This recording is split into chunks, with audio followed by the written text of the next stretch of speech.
नमस्कार। आज मुझे गर्व महसूस हो रहा है कि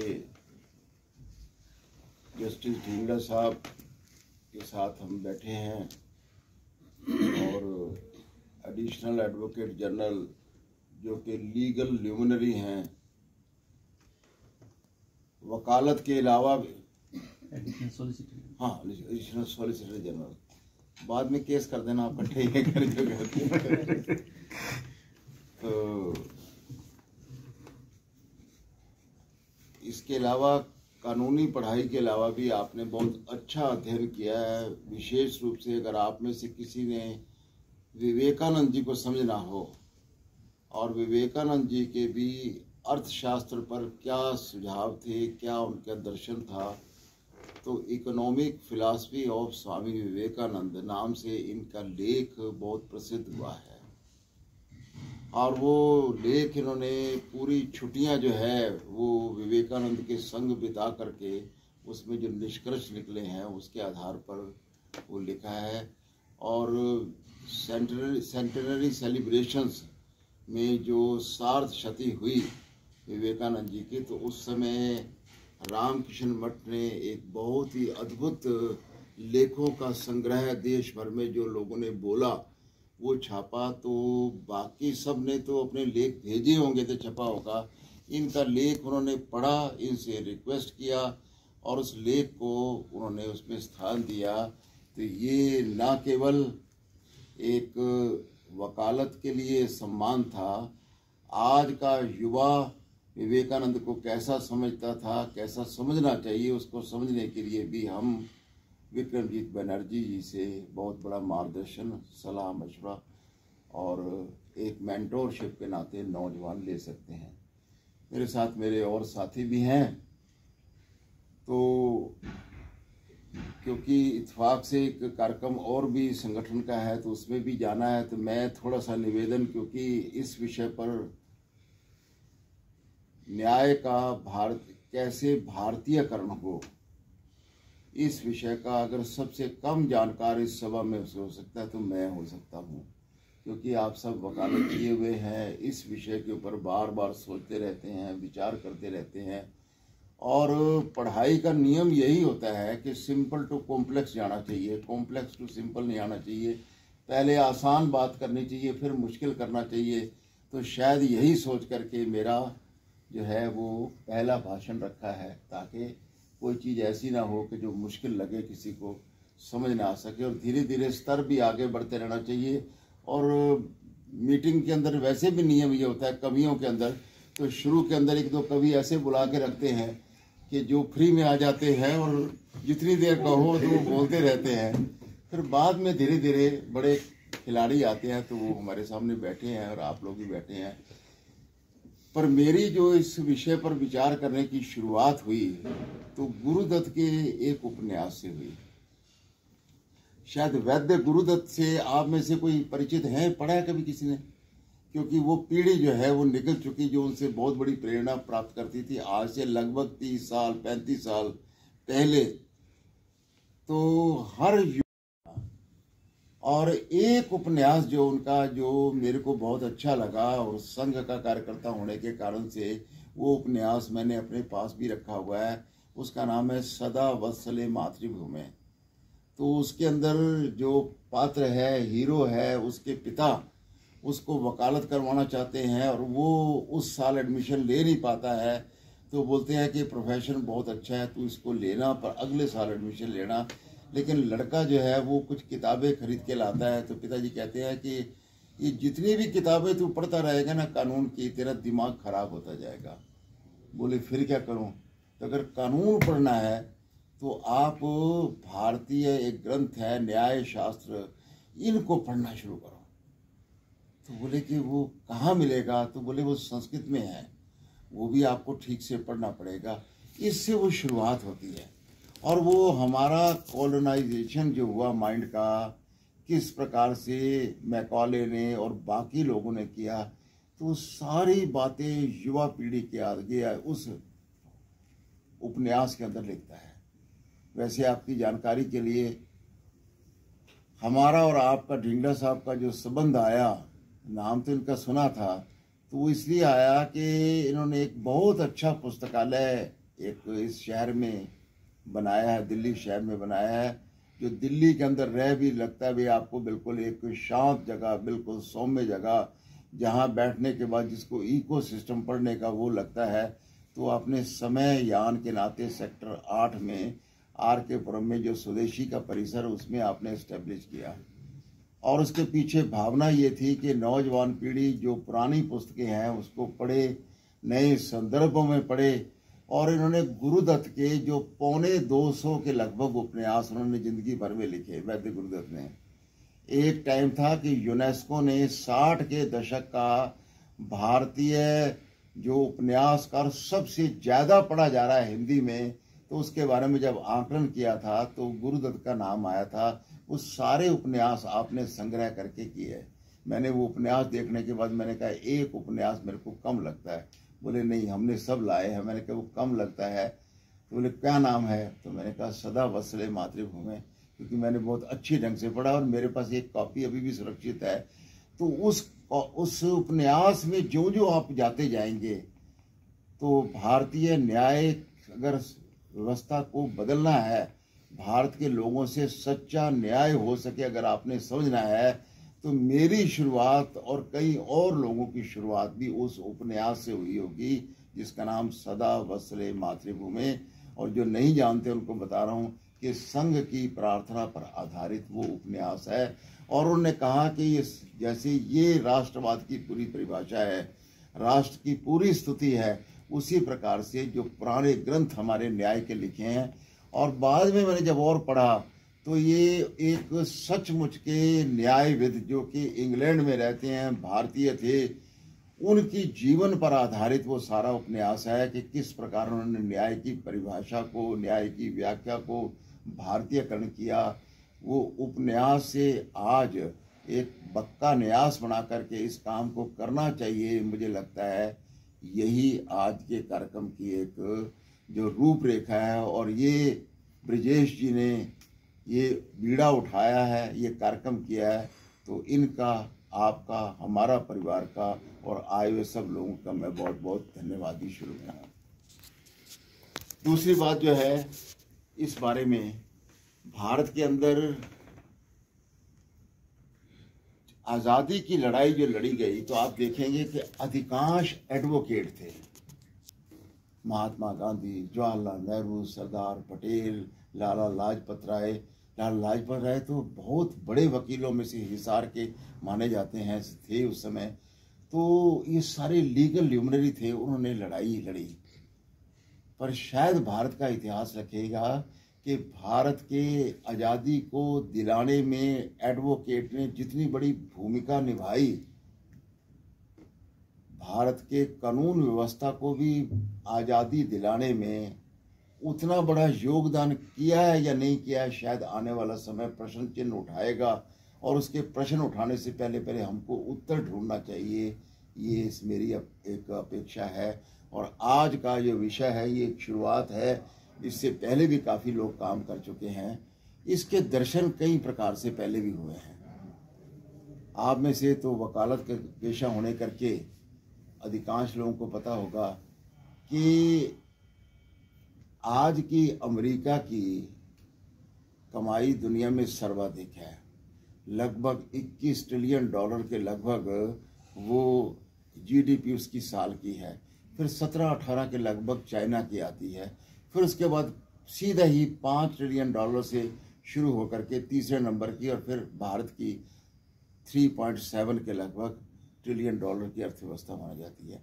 पूरी दुनिया के इस समय इत्तेफाक से 100 ट्रिलियन डॉलर के लगभग की अर्थव्यवस्था है। पर ये जो अमेरिका कमाता है सबसे ज्यादा, तो न तो वो मैन्युफैक्चरिंग में कमाता है, ना वो कोई और चीज ऐसी दवाई बना रहा है कि जिसके कारण कमाता है। वो उसकी 35% के लगभग कमाई का एक सोर्स है, और वो है इंटेलेक्चुअल प्रॉपर्टी राइट।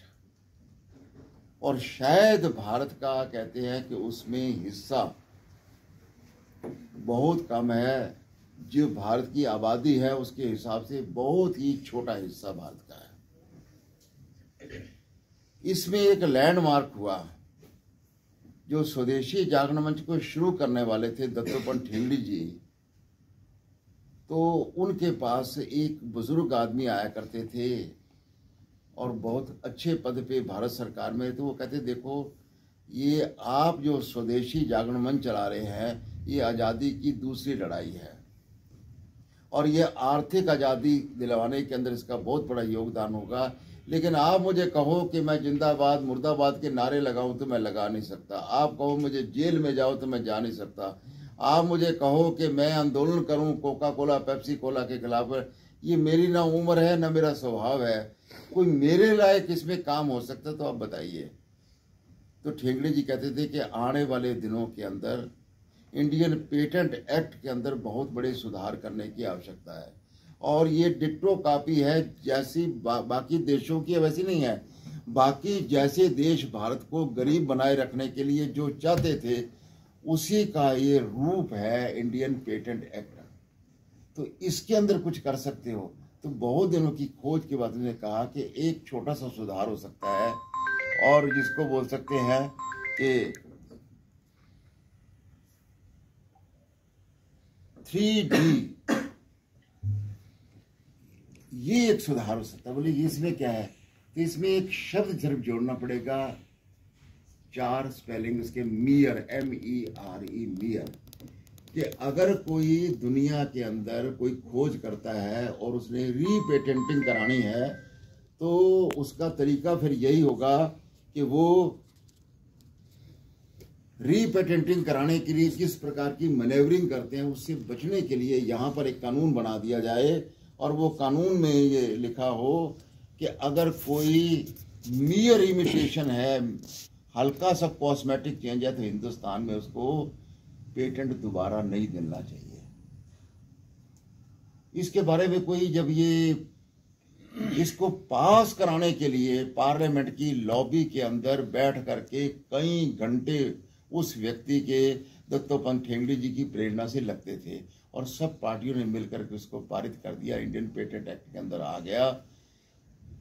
वकील लोग आप हैं, मैं तो एक साधारण अर्थशास्त्र का विद्यार्थी होने के नाते जो अंदाजा लगा रहा हूँ वो ये है कि कई साल तक इसकी कोई चर्चा नहीं हुई, कोई खास बात नहीं मानी।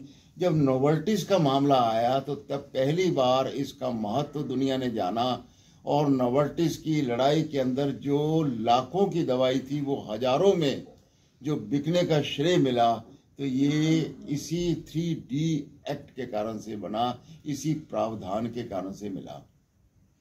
और गजब की बात थी कि जब ये केस 2006 से शुरू हुआ, 2013 में फाइनल हुआ अप्रैल के अंदर, 1 अप्रैल को पूरी दुनिया के अखबारों के अंदर जश्न मनाए गए, लेकिन हिंदुस्तान को छोड़ करके हिंदुस्तान के अखबारों ने खास कवर ही नहीं किया। उसका भी कारण था कि अंतरराष्ट्रीय जो मीडिया जो है वो जिस प्रकार के जो उसको खिलाता है उसी की वो सेवा करता है और भारत का मीडिया भी किस प्रकार से उन चीज़ों को कम करता है, रखता नहीं है। तो उसका परिणाम ये हुआ कि एक संस्था बॉर्डर्स, डॉक्टर्स विदाउट बॉर्डर्स जो है, वो ने पूरी दुनिया में जश्न किए कि इसके कारण से गरीब लोग बच जाएंगे।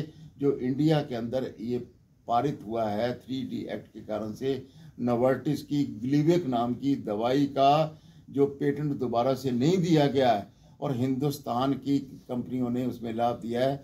आज मैं पूछ रहा था कि जो लोग उस काम में बहुत अग्रसर थे या पीछे रह के काम करने वाले में से आपको बहुत खुशी होगी, उसमें से हमारे विक्रमजीत बनर्जी जी भी उस समय पर एक्टिव थे और हमारी ओर से इसके जो फीडबैक हमको देते रहते थे।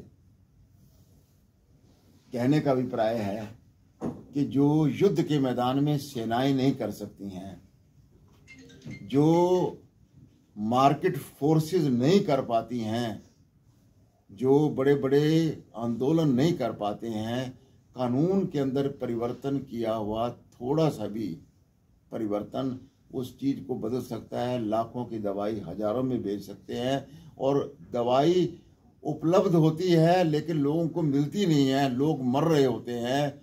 अगर इसका कोई अंदाज़ा किसने लगाना हो तो एक फिल्म देखना चाहिए, फायर इन द ब्लड। ये फायर इन द ब्लड जो है ये विदेश में फिल्म प्रचारित हुई, लेकिन ये भारत की कहानी है। और भारत की कहानी है उसके लिए कि जब साउथ अफ्रीका के अंदर बहुत बड़ी महामारी जैसे कोरोना फैल गया था, तो वैसा एड्स की बीमारी हुई थी, तो उस समय जो दवाई मिलती थी उसका लगभग $52 एक दिन का खर्च होता था।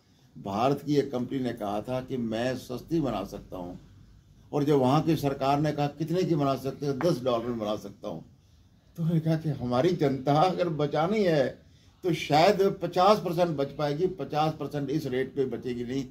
तो उन्हें कम करते करते अंत में एक नया फार्मूला निकाला, $1 ए डे। ये जो है सिप्ला कंपनी ने जो उस समय शुरू किया, तो उन्होंने दवाई बना दी, लोग लेने को तैयार है। उस फिल्म के अंदर बड़े मार्मिक ढंग से दिखाया गया है, परंतु बीच में एक बात आया कि नहीं, आप ये दवाई इस रेट पे नहीं खरीद सकते। वो इंटरनेशनल जो फार्मा जो कन्ग्लोमरेट है ये अड़ा हुआ था, इस रेट पे कैसे हो सकता है। अरे बोले लोग मर रहे हैं, उनको बचाना है तो दवाई सस्ती दे रहा है, वो लोग खरीद सकते हैं। नहीं बोले ऐसे कैसे हो सकता है। तो उसके लिए वहाँ के लोगों ने जो लड़ाई लड़ी, और भारत जिस समय अपना स्टैंड पक्का रखा, बिना प्रॉफिट के $1 ये दवाई देगी। ये उस फायर इन द ब्लड इस नाम की फिल्म के अंदर आप देखेंगे, 1 घंटे सवा घंटे की है। ये अंतर्राष्ट्रीय परिदृश्य दिखाया गया है। ये सारी कानूनी लड़ाइयाँ केवल सड़क पे नहीं लड़ी जाती, इसके पीछे दिमाग लड़ते हैं। और आज भारत के कानून का परिवर्तन होना, मॉडर्नाइजेशन होना, इंडियनाइजेशन होना, ये बहुत आवश्यक है आज दुनिया की आवश्यकताएं देखते हुए। स्वदेशी जागरण मंच ने शिक्षा के अंदर क्या परिवर्तन हो इस पर विचार किया। स्वदेशी जागरण मंच ने हर क्षेत्र के अंदर, उद्योगों के अंदर और हमारे देश में आत्मनिर्भरता कैसे है इस पर कई लड़ाइयाँ लड़ी, कई सोच विचार किए, लेकिन एक बहुत बड़ा काम रह रहा है और वो है कानून के परिवर्तन करने का। इसका एक उदाहरण देकर के मैं अपनी बात को समाप्ति की ओर ले जाऊंगा। आप जानते हैं कि इस दुनिया में जो योद्धा बहुत लंबे देर अपने देश की आज़ादी के लिए लड़ते रहे, तो उसमें साउथ अफ्रीका के क्या नाम नेल्सन मंडेला भी एक रहे हैं। और आप ये भी जानते हैं कि 27 साल जेल रहे। आप ये भी जानते हैं कि उन्होंने गांधी जी को बहुत सम्मान दिया, भारत की परंपरा को बहुत सत्याग्रह को सम्मान दिया। लेकिन इतनी बड़ी लड़ाई लड़ने के बाद देश आज़ाद हो गया। वहाँ का एक बड़ा क्यूरियस केस दुनिया के अखबारों में छपा। वो क्या था कि 1-2 व्यक्तियों ने मिल करके, वहाँ के काले लोगों ने एक अंग्रेज जमींदार को मार दिया। और जब कोर्ट में केस आया तो जज ने पूछा कि भी आपके खिलाफ ये शक है कि आपने उनको मारा है। तो बोले हाँ जी मारा है। अरे बोले आप जानते हो कि इसकी सजा क्या होगी? तुम्हारे इस प्रकार तुम्हारा वकील बचा रहा है, तुम्हें बाकी लोग बचा रहे हैं। नहीं बोले मैं बचना नहीं चाहता, मैं कहता हूं मैंने मारा है। तो जज ने उसको अंदर ले गया। अरे बोले पागल हो रहा है, तू काहे को कर रहा है? बोले साहब सच बताऊं? बोले क्या? मैं जब छोटा सा था तब से खेतों में काम करता हूं। मुझको सोने के लिए खेत के अलावा कोई जगह नहीं मिली। मैं जब छोटा सा था तो तब मैं अमीर लोगों के बच्चों को किताब पढ़ते हुए देखा था, पर मैंने अपने हाथ लगा के कोई किताब नहीं पढ़ी थी। जब मैं छोटा सा था तो कोई साफ चादर हो जो नीचे ओढ़ी जा सके और ऊपर भी ओढ़ी जा सके, मुझको आज तक मुहैया नहीं। मैं जब छोटे से था तब से लोगों को खाते पीते देखता था, आज तक मैंने पेट भर के कभी खाना नहीं किया। जब से इस केस के अंदर मैं जेल में गया हूं तो मुझे ओढ़ने के लिए चादर मिलती है, बिछाने को चादर मिलती है और पत्थर की चारपाई मिलती है। और वो किताबें जो हम बड़े अमीरों के पास देखते हैं हमको भी पढ़ने के लिए मिलती है। मैंने पढ़ना शुरू कर दिया है और साहब मैं पेट भर के खाता हूं।